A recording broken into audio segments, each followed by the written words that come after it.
ಕೋಳಿವಾಡ ಅವರು ಹೇಳಿದ್ದಾರೆ ಸಿದ್ದರಾಮಯ್ಯನವರು ರಾಜೀನಾಮೆ ಕೊಡಬೇಕು ಅಂತ. ಇಲ್ಲ, ಈಗ ಕಾಂಗ್ರೆಸ್ ಅಲ್ಲಿ ನೋಡಿ, ನಾನು ಮೊದಲೇ ಹೇಳಿದ್ದೀನಿ, ಎಲ್ಲಾ ಡಾಕ್ಯುಮೆಂಟ್ಗಳು ವಿರೋಧ ಪಕ್ಷದ ಸದಸ್ಯರಿಗೆ ಡಾಕ್ಯುಮೆಂಟ್ಗಳು ಸಿಗುತ್ತೆ. ಮತ್ತೆ ಈಗಾಗಲೇ ಅವರು ಚೇರಿಂದ ಇಳಿದೇ ಇದ್ರು ಕೂಡ 7-8 ಜನ ನಾನು ಸಿಎಂ ಅಂತ ಹೇಳಿ ಡೆಲ್ಲಿ ಲೆವೆಲ್ ಎಲ್ಲಾ ಕಡೆನೂ ಓಡಾಡ್ತಾ ಇದ್ದಾರೆ. ಮತ್ತೆ ಸ್ವತಃ ಅವ್ರ ಪಾರ್ಟಿಯವರು ಕೂಡ ಬಹಳಷ್ಟು ಜನ ಸಿದ್ದರಾಮಯ್ಯನವರು ಈ ಸಂದರ್ಭದಲ್ಲಿ ರಾಜೀನಾಮೆ ಕೊಡಬೇಕು ಅಂತ ಸ್ವಪಕ್ಷೀಯರೇ ಇವಾಗ ಡಿಮ್ಯಾಂಡ್ ಜಾಸ್ತಿ ಆಗಿದೆ.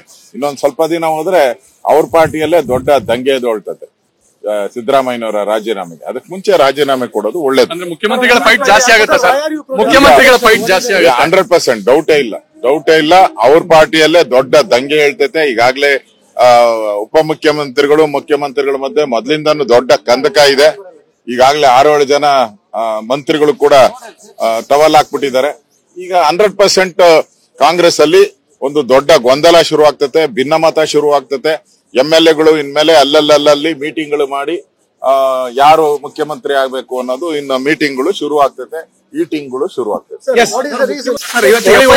ಕೋಳಿವಾಡ ಅವರು ಹೇಳಿದ್ದಾರೆ ಸಿದ್ದರಾಮಯ್ಯನವರು ರಾಜೀನಾಮೆ ಕೊಡಬೇಕು ಅಂತ. ಇಲ್ಲ, ಈಗ ಕಾಂಗ್ರೆಸ್ ಅಲ್ಲಿ ನೋಡಿ, ನಾನು ಮೊದಲೇ ಹೇಳಿದ್ದೀನಿ, ಎಲ್ಲಾ ಡಾಕ್ಯುಮೆಂಟ್ಗಳು ವಿರೋಧ ಪಕ್ಷದ ಸದಸ್ಯರಿಗೆ ಡಾಕ್ಯುಮೆಂಟ್ಗಳು ಸಿಗುತ್ತೆ.